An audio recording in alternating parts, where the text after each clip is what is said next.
সর্বপ্রথম আল্লাহর পক্ষ থেকে ওহী যখন আসে তো নবীজি সাল্লাল্লাহু আলাইহি ওয়াসাল্লাম ঘুমন্ত অবস্থায় থাকলে আমরা যেমন ঘুমের মাঝে স্বপ্নে দেখি, ঠিক ঘুমের মাঝে বাস্তব স্বপ্ন রূপেই সর্বপ্রথম ওহী অবতীর্ণ হতো। মিসলা ফালাকিস সুবহি, ভোরের আলো যেমন পৃথিবীকে স্পষ্ট করে তোলে, ঠিক তেমনি আল্লাহ রাসূল সাল্লাল্লাহু আলাইহি ওয়াসাল্লাম স্বপ্নের মাঝে যা দেখতেন তা দিবালোকের ন্যায় সুস্পষ্ট হয়ে যাইত। এক পর্যায়ে নবীজি সাল্লাল্লাহু আলাইহি ওয়াসাল্লাম নির্জনতাকে পছন্দ করলেন। ফুম্মা হুব্বিবা ইলাইহিল খালা, নবীজি নির্জনতাকে পছন্দ করলেন। ওয়া কানা ইয়াখলু বিগারে হিরা, নবীজি নির্জনতার জন্য গারে হেরাকে অর্থাৎ হেরা পর্বতের গুহাকে পছন্দ করলেন। গারে হেরা কোথায়? মক্কা থেকে 2 মাইল দূরে অবস্থিত। মক্কার যত পাহাড় আছে তার মধ্যে সর্বোচ্চ অন্যতম একটি পাহাড়, যেই পাহাড়ের উচ্চতা 200 মিটার। 200 মিটার উঁচু পাহাড়ে যারা উমরায় যান, হজে যান, গারে হেরার মধ্যে অনেকেই উঠানামা করেছেন। তো আমি আলহামদুলিল্লাহ যখন উঠেছি প্রায় 6 থেকে 7 বার আমাকে পানি পান করতে হয়েছে এবং জিরান্তি দিতে হয়েছে। বর্তমানে তো ধরনী আছে, স্পেস রাখা আছে বসার জন্য এবং বসে জিরিয়ে জিরিয়ে তারপর উপরে উঠতে পারবে।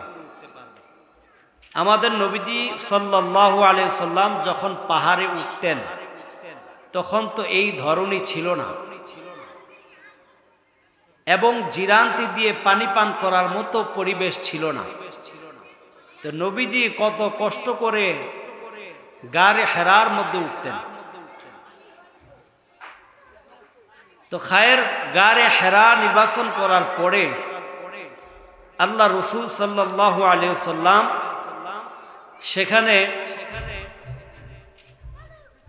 ফায়াতাহান্নাসু বিহি ওয়া হুয়া তা'আব্বুদুল লায়ালি ক্বাবলা আন ইয়ানজিআ ইলা আহলিহি, বেশ কিছুদিন তিনি ইবাদত বন্দেগী করতে লাগলেন। এক পর্যায়ে নবীজি তার পরিবারে খাবার আনতে গেলেন।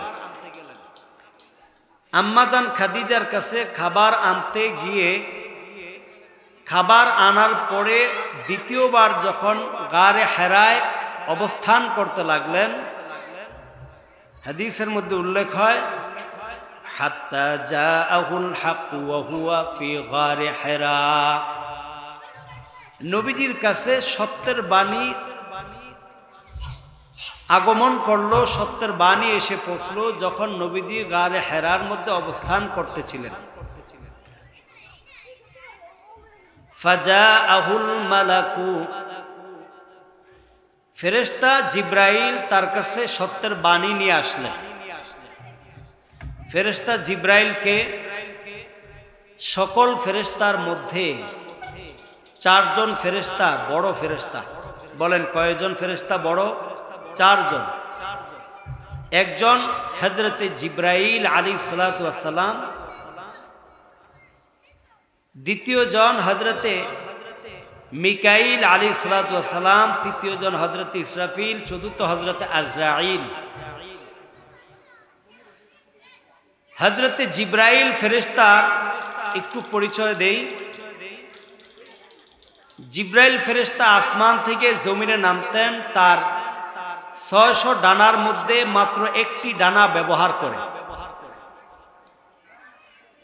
এত বড় ফেরেশতা যার 600 ডানা আল্লাহ তাআলা দান করেছেন। তা একদিন জিব্রাইল আলাইহিস সালাতু ওয়াস সালাম আল্লাহকে বললেন, আল্লাহ, আমার মনে চাচ্ছে আপনার জান্নাতটা একটু ঘুরে দেখতে। তা আল্লাহ তাআলা জিব্রাইলের আরজি মঞ্জুর করলেন। জিব্রাইল আলাইহিস সালামকে তার জান্নাতটা ঘুরে দেখার সুযোগ করে দিলেন। জিব্রাইল আলাইহিস সালাম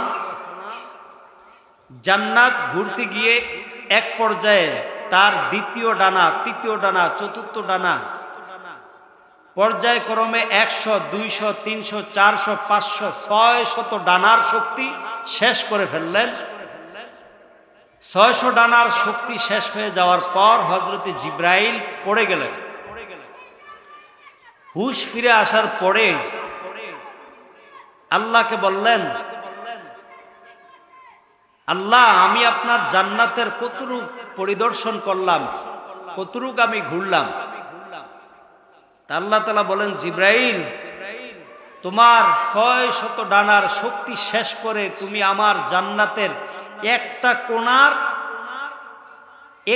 একটা কোণাও এখনো ঘুরে শেষ করতে পারো নাই। সুবহানাল্লাহ।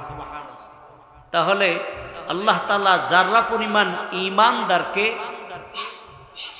10 দুনিয়ার সমান একটি জান্নাতের মালিক বানায় দিবেন। সুবহানাল্লাহ। সেই জান্নাতে আমরা যেতে রাজি আছি তো ইনশাআল্লাহ? আল্লাহ সকলকে জান্নাতি হিসাবে কবুল করুন, বলেন আমিন। এই হচ্ছে হযরত জিব্রাইলের পরিচয়। এত বড় ফেরেশতা জিব্রাইল, যিনি 23 বছরে 24,000 বার পৃথিবীর জমিনে কোরআন নাজিলের জন্য অবতীর্ণ হয়েছেন, অবতরণ করেছেন। সুবহানাল্লাহ। 23 বছরে 24,000 বার।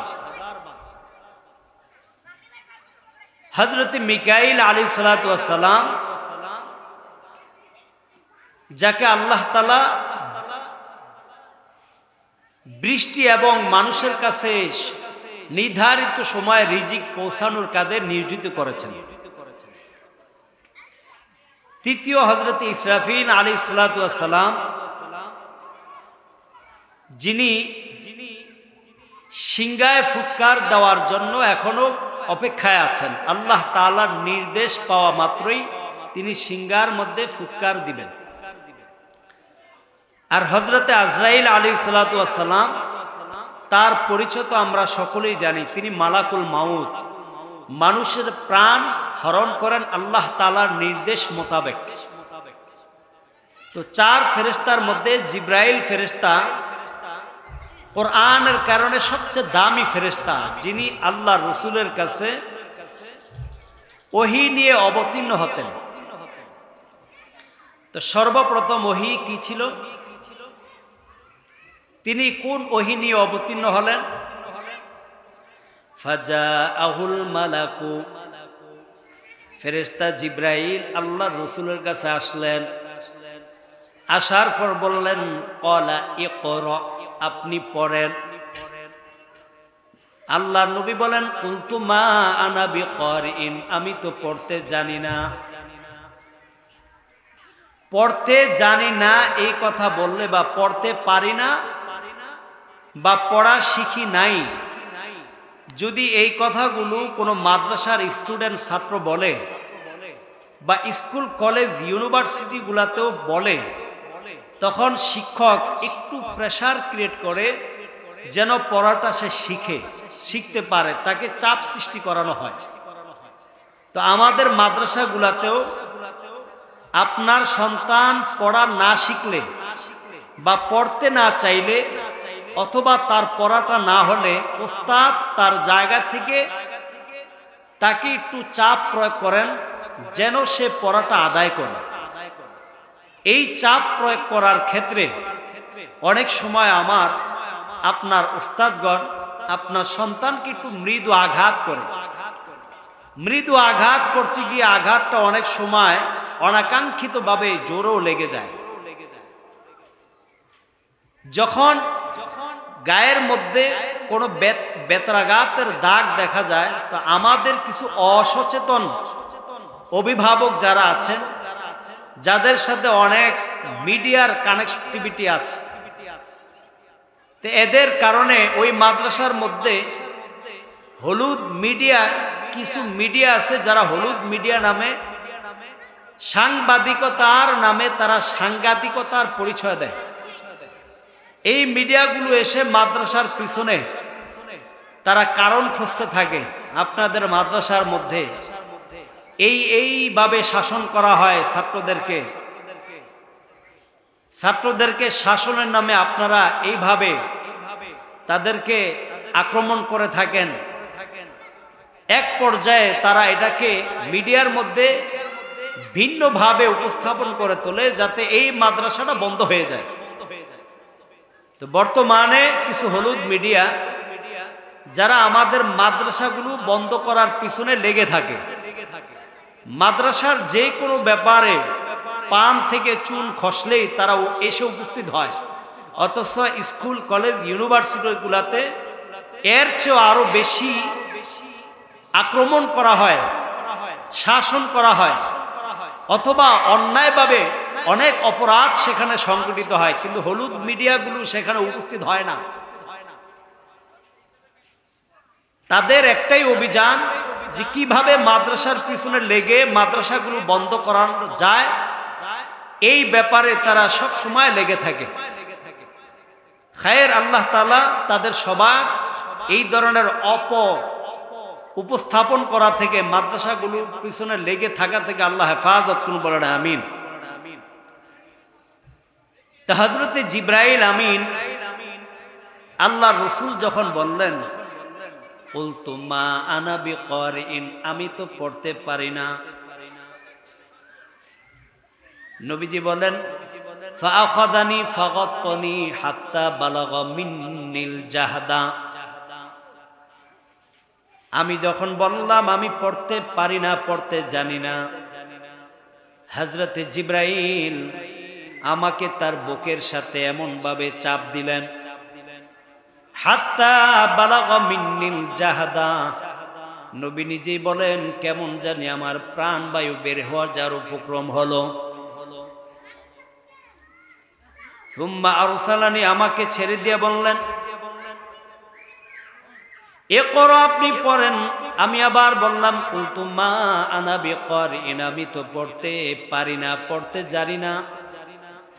এই কথা যখন আবার বললাম, ফাআখাযানি ফাগাত্তানি সানিয়া, জিবরাইল আমাকে দ্বিতীয়বার আবার বুকের সাথে লাগিয়ে এমন জোরে চাপ দিলেন, হাত্তা বালাগা মিন্নিল জাহদা।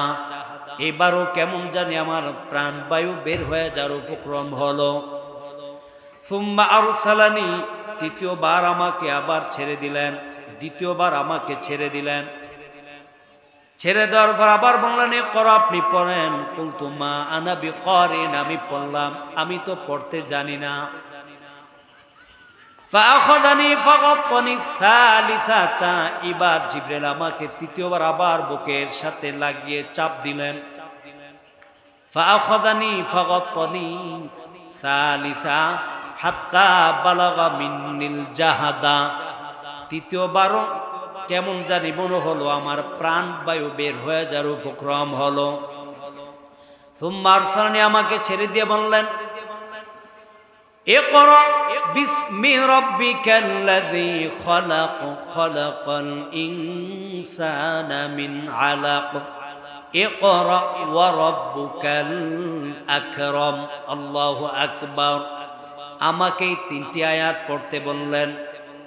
আল্লাহ নবীও বললেন, ইকরা বিসমি রাব্বিকাল্লাযী খালাক, খালাকাল ইনসানা মিন আলাক, ইকরা ওয়া রাব্বুকাল আকরাম। ইকরা,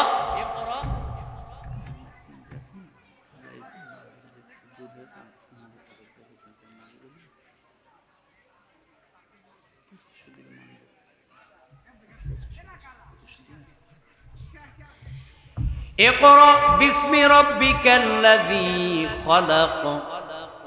আল্লাহ বলেন, ইকরা, আপনি পড়েন, বিসমি রাব্বিকাল্লাযী খালাক, ওই প্রভুর নামে যিনি আপনাকে সৃষ্টি করেছেন। যিনি আপনাকে সৃষ্টি করেছেন তার নামে পড়েন। তাহলে বলেন এই মেলকাই মারকাজুল উলুম নুরানি মাদ্রাসার মধ্যে কার নামে পড়ানো হয়? আল্লাহর নামেই পড়ানো হয়। খলাকাল ইনসানা মিন আলাক, যিনি মানুষকে জমাট বাঁধা রক্ত থেকে সৃষ্টি করেছেন। ইকরা ওয়া রাব্বুকাল আকরাম, আপনি পড়েন আপনার সম্মানিত রবের নামে। এই সম্মানিত রবের নামে এই মাদ্রাসার মধ্যে কোরআনুল কারীমের তেলাওয়াত করানো হয়। আল্লাহ রাসূল যখন কোরআন প্রাপ্ত হলেন, আল্লাহ তাআলা জানায়া দেয়, ইয়া আইয়ুহার রাসূলু বাল্লিগ মা উনজিলা ইলাইকা মির রাব্বিক ওয়া ইন লাম তাফআল ফামা বাল্লাগতা রিসালাতাহু ওয়াল্লাহু ইয়াসিমুকা মিনান নাস ইন্নাল্লাহা লা ইয়াহদিল কওমাল কাফিরিন। আল্লাহ বলেন, ইয়া আইয়ুহার রাসূল, হে রাসূল, বাল্লিগ মা উনজিলা ইলাইকা মির রাব্বিক, আপনার রবের পক্ষ থেকে আপনার উপর যা কিছু নাজিল করা হয় আপনি সেগুলো মানুষের কাছে প্রচার করেন। ওয়া ইল্লাম তাফআল ফামা বাল্লাগতা রিসালাতাহু, যদি আপনি প্রচার না করেন তাহলে রিসালাতের দায়িত্ব আপনি প্রচার করলেন না। ওয়াল্লাহু ইয়াসিমুকা মিনান নাস, আল্লাহ তাআলা আপনাকে মানুষের অনিষ্টতা থেকে হেফাজত করবেন। আল্লাহ তাআলা মানুষ থেকে আপনাকে আল্লাহ রক্ষা করবেন। নিশ্চয় কাফের সম্প্রদায়কে আল্লাহ তাআলা ভালোবাসে না। নবীজি এই আয়াত পাওয়ার পরে দাওয়াতের কাজ করতে লাগলেন, কোরআনের দাওয়াত দিতে লাগলেন। এই কোরআনের দাওয়াত দিতে গিয়ে মক্কার মধ্যে সর্বপ্রথম দারুল আরকাম মাদ্রাসা প্রতিষ্ঠা করলেন। হযরতে আরকাম ইবনে আরকাম রাদিয়াল্লাহু তাআলা আনহুর বাসার মধ্যে এই মাদ্রাসা তিনি স্থাপন করলেন। সেখানে গোপনে গোপনে দাওয়াত দেওয়ার এক পর্যায়ে আল্লাহ তাআলা জানায়া দেয়, ওয়া আনযির আশীরাতাকাল আকরাবিন, নবী আপনি আপনার গোত্রদেরকে, নিকটতম গোত্রদেরকে ভীতি প্রদর্শন করেন। আপনি তাদেরকে এখন থেকে প্রকাশ্যে দাওয়াত দেন। তা আল্লাহর নবী প্রকাশ্যে দাওয়াত দেওয়া শুরু করলেন। যখন মক্কার মধ্যে প্রকাশ্যে দাওয়াত দিতে লাগলেন তো মক্কার কাফেররা বলে, মুহাম্মদ তোমার এই কোরআন তো তুমি নিজেই রচনা করেছো। বলি নাউজুবিল্লাহ। আল্লাহর পক্ষ থেকে এই কোরআনকে তারা অস্বীকার করলো। কেমন জানি তারা এক ধরনের আত্মম্বরিতা প্রকাশ করলো যে কোরআন চাইলে আমরাও বানাইতে পারি। আল্লাহ তাআলা তাদেরকে চ্যালেঞ্জ ছুড়ে বললেন, তোমাদেরকে চ্যালেঞ্জ ছুড়লাম। সূরাতুল বনী ইসরাঈলের 88 নম্বর আয়াত আল্লাহ বলেন, قُلْ إِنِ اجْتَمَعَتِ الْإِنسُ وَالْجِنُّ عَلَىٰ أَن يَأْتُوا بِمِثْلِ هَٰذَا الْقُرْآنِ لَا يَأْتُونَ بِمِثْلِهِ وَلَوْ كَانَ بَعْضُهُمْ لِبَعْضٍ ظَهِيرًا। ওগো নবী আপনি জানায়া দেন, যদি তাম দুনিয়ার জিন ইনসান এবং আরো যারা আছে তারা সকলে মিলে যদি আমি আল্লাহর কোরআনের মতো কোনো কোরআন বানাইতে চায় তাহলে তাদেরকে বলেন কোরআন বানায়া দেখাইতে। আল্লাহ বলেন লা ইয়াতুনা বিমিসলিহি, না না না, তারা এই কোরআনের মতো হুবহু কোরআন বানাইতে পারবে না। ওয়ালাউ কানা বা'দুহুম লিবা'দিন যাহিরা, যদিও তারা এই কোরআন বানানোর জন্য একে অপরকে সহযোগিতা নেয় তবুও তারা এই কোরআন বানাইতে পারবে না। এখন গোটা কোরআন বানাইতে না পারলেও আল্লাহ বলেন তাহলে কোরআন থেকে 10টা সূরা বানায়া দেখাও। সূরাতুল হুদের 13-14 নম্বর আয়াত আল্লাহ বলেন, আম ইয়াকুলুনা ইফতারাহ قل فأتوا بعشر سور مثله مفتريات وادعوا من استطعتم من دون الله إن كنتم صادقين না তারা কি বলে যে আমার নবী মুহাম্মদ অর্থাৎ সে কোরআন রচনা করেছে? তাহলে তাদেরকে আপনি বলেন কুল ফাতু বিআশরি সুওয়ারিন মিসলিহি মুফতারায়াত, এই কোরআনের মধ্যে যেই সূরাগুলো আছে ঠিক এই সূরার ন্যায় 10টি সূরা তাদেরকে বানাইতে বলেন। এই ক্ষেত্রে তারা আল্লাহকে ছাড়া যাদেরকে তারা উপাসনা করে, আল্লাহকে ছাড়া যাদেরকে রব হিসাবে ডাকে, এদের সবাইকে উপস্থিত করতে বলেন যদি তারা তাদের কথায় সত্যবাদী হয়।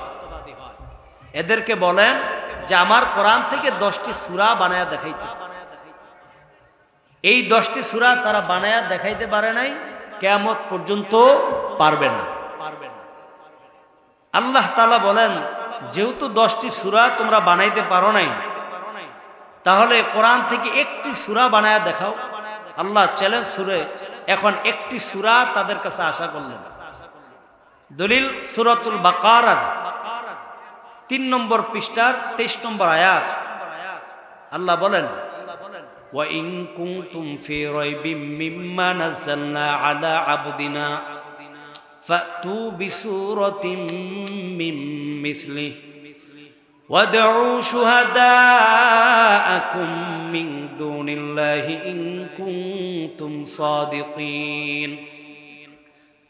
আল্লাহ বলেন আমি আমার বান্দা হাসাদা ইল্লা ফি ইসনাতাইন, তোমরা 2 ব্যক্তি ছাড়া আর কারো সাথে হিংসা করিও না, ঈর্ষা করিও না, বরং যদি হিংসা করো তাহলে 2 ব্যক্তির সাথে করো।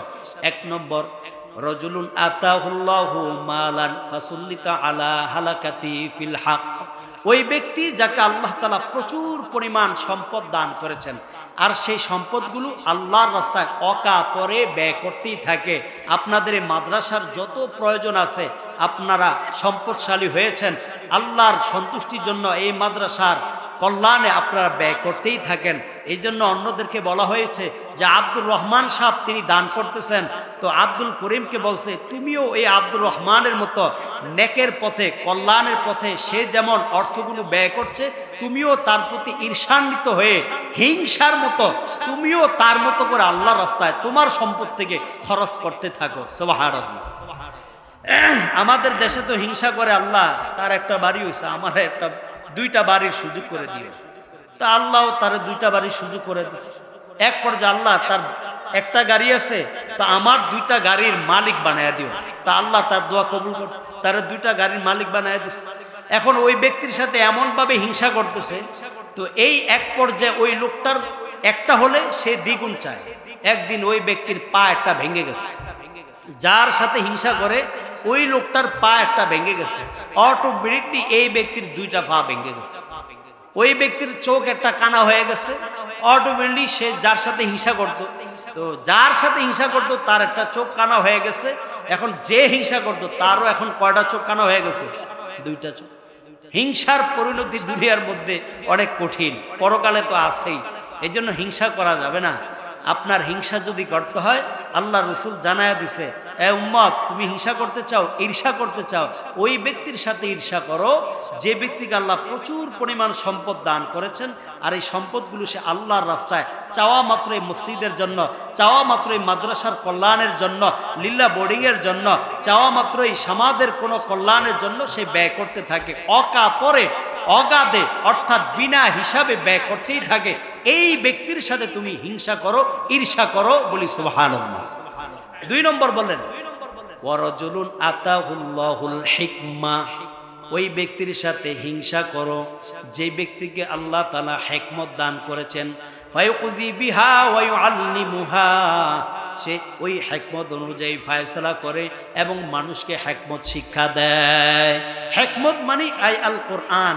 কোরআন যে ব্যক্তি শিখেছে, কোরআন শিখে কোরআন অনুযায়ী সে ফয়সালা করে, পরিবার, সমাজ, রাষ্ট্র, আদালত যারা কোরআন অনুযায়ী ফয়সালা করে, তো তাদের সাথে তোমরা ঈর্ষা করো, হিংসা করো।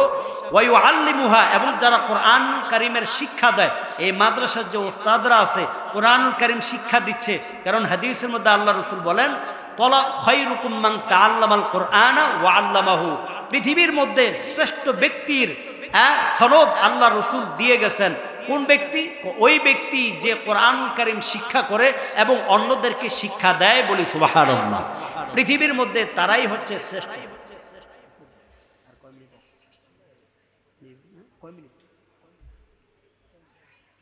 আচ্ছা, পৃথিবীর মধ্যে তারাই হচ্ছে শ্রেষ্ঠ। বলি সুবহানাল্লাহ। এখন আমরা আমাদের দেশে তো শ্রেষ্ঠ ব্যক্তি কাদেরকে মনে করি?